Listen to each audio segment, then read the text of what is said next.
সবাই তো American cinema নিয়ে কথা বলে, তো আমি একটু আমেরিকান সাইলেন্ট সিনেমা নিয়ে কথা বলি, যেটা নিয়ে খুব কম জনই কথা বলে। তো লেডিস অ্যান্ড জেন্টলম্যান, ওয়ার্ল্ডের সব থেকে ছোট ইউটিউব চ্যানেলে আপনাদের স্বাগত। তো আমি মিস্টার চ্যাপলিনের সিনেমা দ্য কিড নিয়ে কথা বলবো। তো এটা 1921-এর সিনেমা, অনেক বেশি পুরনো সিনেমা এটা। কিন্তু আমি বলতে পারি এর মতো সিনেমা না, এটা পিওর জেম। এখন অনেকে বলে যে আমেরিকান অনেক ডিরেক্টর রয়েছে, তারা হলো জিনিয়াস, আরও বিশাল বিশাল কথা বলা হয়।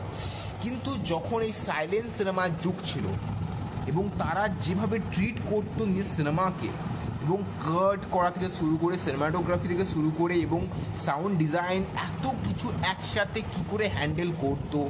তো এই সিনেমার রাইটার ডিরেক্টর হচ্ছে মিস্টার চ্যাপলিন। আপনারা সবাই জানেন চার্লি চ্যাপলিন অনেক বিখ্যাত পরিচালক।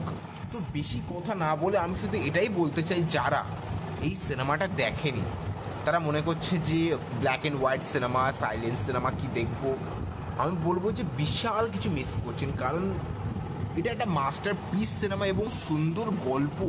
এবং জাস্ট আপনারা সিনেমাটা জাস্ট ফার্স্ট টু লাস্ট দেখবেন, আর দেখার পর আপনি কমেন্টে এসে জানিয়ে যাবেন যে আপনার কেমন লেগেছে। অনেক কারো হয়তো বোরিং লাগতে পারে, বা আমি জানি না কেন তাদের বোরিং লাগবে। অনেকে বলে সিনেমাটা নাকি বোরিং সিনেমা, অনেকে বলে, আমি জানি না কেন। বাট আমার তো সিনেমাটা দারুণ লাগে এবং আমি এই সিনেমাটা কিন্তু 1 থেকে 2 বার সিনেমাটা আমি দেখেছি। আমার দারুণ লাগে সিনেমাটা। এবং চ্যাপলিনের সিনেমা মানে একটা ব্যাপার আছে তার মধ্যে, একটা পিওরিটি রয়েছে এবং অ্যাহেড অফ টাইম বিষয় তো থাকেই তার মধ্যে। এবং এখন এই যে রিলেশনশিপের এই সিনেমাটা গল্প, সেটা নিয়ে আমি কোনো কিছু বলছি না, সেটাকে এত সুন্দরভাবে দেখিয়েছে না, উফ, জাস্ট আপনার জাস্ট এই যে সলটাকে না জাস্ট ছুঁয়ে যাবে।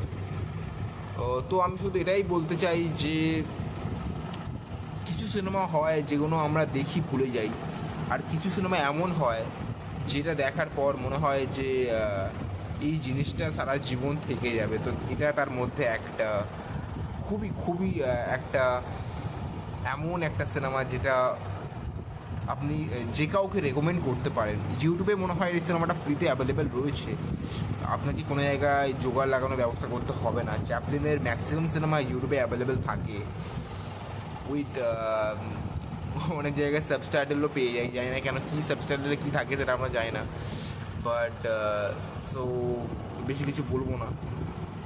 তো ইয়া, যদি ভিডিও ভালো লাগে লাইক অ্যান্ড সাবস্ক্রাইব করতে ভুলবেন না। দেখা হচ্ছে নেক্সট ভিডিওতে এরকম